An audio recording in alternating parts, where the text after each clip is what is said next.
Hi, ఇవాళ చాలా common topic చెప్పుకుందాం. హెడేక్స్, తలనొప్పులు.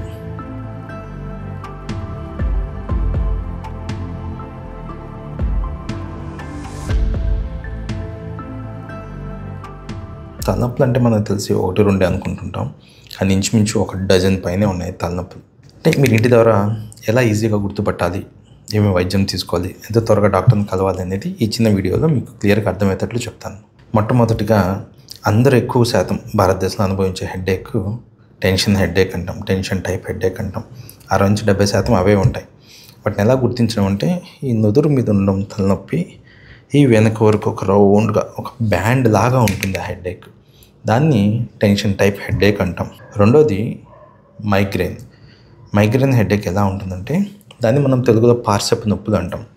ఒక పక్క నొప్పి, తల, కన్ను, చంప ఇట్లా వెనక వరకు తల దాకా వెళ్ళిపోతుంది. ఒక సైడ్ మొత్తం సూర్యుడు ఉదయించడంతో రావడం, అస్తమించడంతో పోవడంతో సమానంగా పరిగణిస్తాం. దాన్ని పార్శ్వపు హెడేక్, మైగ్రేన్ అంటాం. మూడోది వస్తే చాలా కామన్గా ఉండేది సైనస్ హెడేక్ అంటాం. సైనస్ అంటే ఈ కన్నుమూమల దగ్గర నుంచి ఇటు ఈ ముక్కు వరకు, ఆ తర్వాత ఈ మ్యాగ్జిలా అంటాం దీన్ని, ఇక్కడ వరకు రావడం, 2 పక్కలు కూడా ఉండొచ్చు. దీన్ని frontal sinus, ethmoidal sinus, maxillary sinus అంటాం. ఇంకొంతమందిలో చెవి వెనక మాస్టాయిడ్ ప్రాస్ అంటాం, అక్కడ ఉంటుంది. ఇది సైనస్ హెడేక్. తర్వాత వస్తే చాలా కామన్గా మాకు కనిపిస్తుండేది ప్రాక్టీస్లో ట్రైజెమినల్ న్యూరాలజీ అంటాం. షాక్స్ లాగా ఉంటాయి, సగభాగం తల నుంచి ముందుకి, కన్నుకి, దవడ వరకు, పళ్ళ వరకు వస్తూ ఉంటుంది. దీన్ని ట్రైజెమినల్ న్యూరాలజీ అంటాం. సాధారణంగా ఈ పేషెంట్స్ పంటి డాక్టర్ దగ్గరికి పోవడము, అక్కడ ట్రీట్మెంట్ తీసుకోవడం జరుగుతూ ఉంటుంది. వాళ్ళు మాకు రెఫర్ చేయడానికి వస్తుంటారు. పంటి నొప్పితో పాటు తలనొప్పి వచ్చేదాన్ని ట్రైజెమినల్ న్యూరాలజీ అంటాము. దాని తర్వాత టెంపరోమాండిబులర్ టీఎం జాయింట్ అంటాం.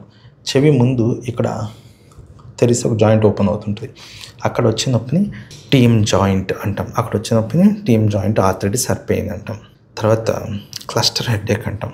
కంటి దగ్గర చూ చూ చూ అని రావడం, రోజుకు ఒక 5-6 సార్లు పైన రావడము, కంటి నీళ్లుగా రావడము, కన్ను దగ్గర నుంచి రావడం, చాలాసార్లు రావడం, దీన్ని క్లస్టర్ అంటాం. క్లస్టర్ అంటే ఒక గ్రూప్గా వస్తుంది, ఫట్ ఫట్ ఫట్ ఫట్ ఫట్ అని వస్తుంటుంది ఇది. ఆ తర్వాతది హైపర్ టెన్షన్.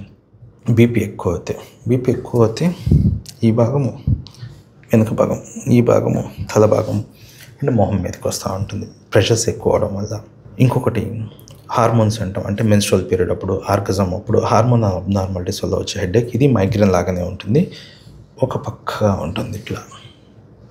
దీన్ని హార్మోనల్ హెడేక్ అంటాం. ఆ తర్వాతది అలసిపోవడం, బాగా ఎగ్జాషన్, కోపంలో అరవడము, ఇట్లాంటి వాటిలో వచ్చే హెడేక్ కూడా ఇంచుమించు బీపీ హెడేక్ లాగే ఉంటుంది. ఇక్కడ వస్తుంది, ఇది ఎగ్జాషన్ హెడేక్ అంటాం. ఇంకొంతమందికి ఆపరేషన్ అప్పుడు మనం స్పైనల్ అనస్థీషియా అంటారు, వెన్నుపూసని సూది వేసి నీరు తీసినప్పుడు. కొంతమందికి పడుకున్నప్పుడు బాగానే ఉంటుంది, లేచి కూర్చుంటే తలనొప్పి వస్తుంది. తలంతా కింద వరకు, మెడ వెన్నుపూస వరకు వస్తుంటుంది. దీన్ని పోస్ట్ స్పైనల్ అంటే వెన్నుపూస నీరు తీసిన తర్వాత వచ్చే హెడేక్. దీన్ని బాగా లాట్స్ ఆఫ్ కాఫీ తీసుకోవాల్సి వస్తుంది. ఇంకొంతమందిలో యాక్సిడెంట్స్ అయిన తర్వాత కొంతమందిలో పోస్ట్ ట్రామాటిక్ హెడేక్ అంటాం. వాళ్ళకి ఇక్కడ రావచ్చు హెడేక్, ఇక్కడ రావచ్చు, మెడ దగ్గర రావచ్చు. అంటే ఆ ఈవెంట్స్ని గుర్తు చేసుకుంటున్నప్పుడు వచ్చే తలనొప్పిని పోస్ట్ ట్రామాటిక్ హెడేక్ అంటాం. ఇంకొంతమందిలో బీపీ బాగా పెరిగిపోయి లోపల రక్తనాళాలు చిట్లినప్పుడు ఒక థండర్ క్లాప్, మెరుపు దాడిలాగా వస్తుంది. మెరుపు దాడిలాగా వచ్చే తలనొప్పి అసలు భరించలేరు, ఖచ్చితంగా హాస్పిటల్కి వచ్చేస్తారు, అంత తీవ్రంగా ఉంటుంది. ఆ తలనొప్పి ఉన్న వాళ్ళకి తలంతా ఉంటుంది, ప్లస్ తలను కిందకి దించలేకపోతారు అనమాట. ఇది భరించలేనంత తలనొప్పి. ఇదే విధంగా తలనొప్పి ఉంటుంది, తలంతా ఉండి తలని ఏదైతే గడ్డాన్ని ఛాతీకి ఆంచలేరు, దాన్ని మెనింజైటిస్ అంటాం. అంటే బ్రెయిన్ మీద ఉన్న పొరలు ఉంటాయి, లేయర్స్, వాటిని ఎఫెక్ట్ అయింది అని ఇన్ఫెక్షన్. ఇది కూడా సత్వరమే వైద్యం కలవాల్సి వస్తుంది. ఇంకొంతమందిలో, ముఖ్యంగా కొంతమంది ఆడవాళ్ళు, థైరాయిడ్ ఉన్న వాళ్ళలో IAH అని వస్తుంది. లోపల ప్రెషర్ డెవలప్ అవుతూ ఉంటుంది. ఆ తలనొప్పి తలంతా ఉంటుంది, తల దించితే ఎక్కువ అవుతుంటుంది, లేదా వంగి లేచినప్పుడు ఎక్కువ అవుతుంటుంది. దీన్ని IIH హెడేక్ అంటాం. ఇడియోపతిక్ ఇంట్రాక్రైనల్ హైపర్ టెన్షన్ అంటాం.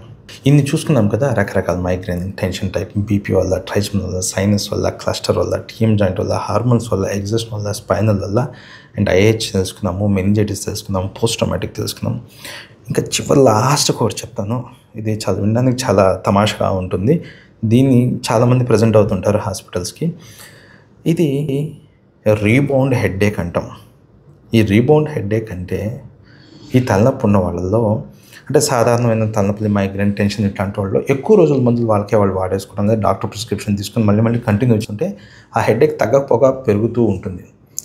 సరే, టెన్షన్గా ఉన్న హెడేక్ వేరే రూపంలో వచ్చి లేదా మైగ్రేన్ ఉన్న హెడేక్ వేరే రూపంలో వచ్చి పాత దాని తలనొప్పి ఇప్పుడు కంపారిజన్ లేకుండా ఉంటే అది రీబౌండ్ హెడేక్ అనుకోండి, మాత్రలు అన్నీ ఆపాల్సి వస్తుంది. అది ఎలా ఉంటుందంటే ఈ నొదురుకంతా ఇట్లా వచ్చి ఇక్కడ వరకు ఉండి ఇంకొంతమందిలో మెడ దాకా వస్తూ ఉంటుంది. That is called rebound headache.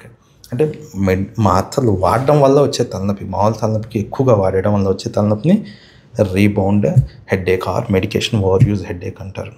So ఇన్ని హెడేక్లు ఉన్నాయి కదా, ఇవన్నీ తెలుసుకున్నారు కదా, మీకు అంత బాగా అర్థమైంది అనుకుంటాను.